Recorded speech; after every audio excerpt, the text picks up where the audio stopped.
So, itong impact wrench natin, yung nakaraang content. So, nagagamit lang to sa mga ganito, yung mga socket. Since hindi naman talaga yun yung main na purpose ko. Although nagagamit sa motor or sa ibang mga projects. Hindi yun yung pinaka main purpose ko pagbili nito. So, bumili ako nito para suportahan din yung cordless drill para hindi na ako tanggal ng mga screw bit, drill bit. Isa rin kasi yan, yung pagtanggal ng bits, yung mabilis magpalobat ng battery. So, mas maganda meron kang dedicated na tool para sa drilling at saka para sa pag-i-screw. So, bumili tayo nitong adapter para dito sa impact wrench natin. Mumurahin lang to, Lazada pa din. So, ganun din yung paglalagay. Ayan. So, pwede mo na siyang lagyan ng screw bit. Yan. Although limited kasi may mga ibang screw bit na hindi umuobra dito. So, hatakin mo lang tong isa, tapos ilulubog mo. Ayan, secured na yan. Pwede mo na siyang gamitin pang screw. Kasi screw bit yung nakalagay.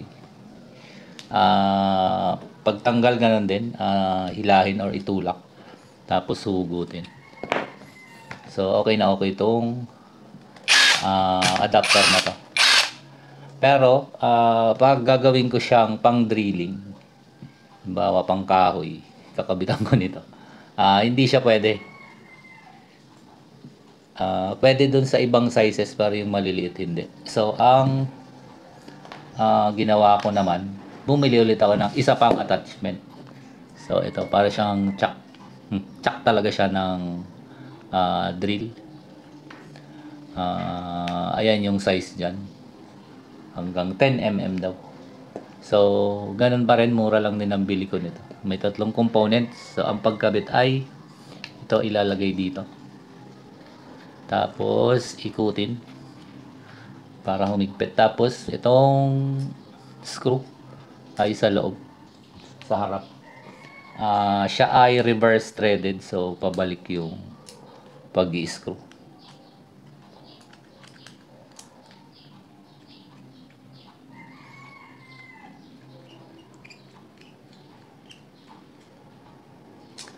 So, ayan, pag mahigpit na okay na yan. So, ganun din ang operation nito.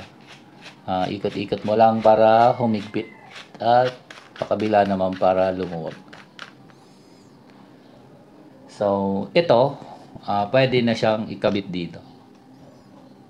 So, ganun pa rin. Hatak o tulak. Hatak at tulak. So, ayan na siya. Para na siyang hindi na siya impact wrench, impact drill na siya. At pwede mo na tong lagyan ng mga drill bit or screw bit na gusto. Medyo ingat lang dito kasi masyado siyang matapang. Masyadong malakas. So, ayan, ganyan na siya bang screw. Hindi siya ganun ka-stable pero pwede na. Pwede na siya pang drill at pwede mo na rin siyang gamitin pang screw. Kahit anong klase pa ng bit hanggang 10mm. So, ayan, ang haba niya na. So, yan yung mga binili kong accessories para dito sa impact wrench. Para hindi ako tanggal kabit ng mga screw bit. Dedicated na yung isang tool pang butas. Yung isa naman pang screw or pang drill or vice versa. So, yan na yung mga binili kong accessories nitong impact wrench natin. Para magamit natin siya ng multitasking.